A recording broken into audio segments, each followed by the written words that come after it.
ప్రార్థనకు రానుడికి ఏ బాధలు ఉండవు. మీరు ఒక విషయానికి జ్ఞాపకం, ఒక్కోసారి మనకే అనిపిస్తుంది ఏంటో ఏమనంటే, యేసు ప్రభు దగ్గర రాకముందు నా కుటుంబం చాలా సంతోషంగా ఉండేది, చాలా ఆనందంగా ఉండేది, చాలా ఇదిగా ఉండేది, చాలా బాగుండేది. ఒక్కొక్క సందర్భాల్లో మనకే అనిపిస్తుంది, ఏసై దగ్గరకు వచ్చాను నాకు ఈ శ్రమలు పెరిగాయి, ఏసై దగ్గరకు వచ్చాను నాకు ఈ కష్టాలు పెరిగాయి, ఏసై దగ్గరకు వచ్చాను నాకు ఈ నిందలు పెరిగాయి, ఈ మాటలేంటి, ఈ శ్రమలేంటి, ఈ వేదనలు ఏంటి, ఈ కృంగుదలు ఏంటని బాధపడతా ఉంటారు.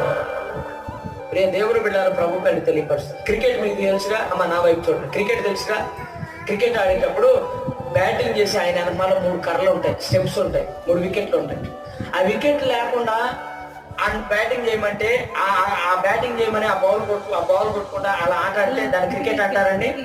దానికి విలువ ఉంటుందా? విలువ ఉండదు. నేను అంటాను, ఒక విశ్వాస జీవితంలో, ఒక ఆధ్యాత్మిక జీవితంలో శ్రమలు అనేవి లేకపోతే నీ భక్తికి, నీ జీవితానికి కూడా విలువ అనేది అన్నాడు ఉండదు. హల్లెలూయా.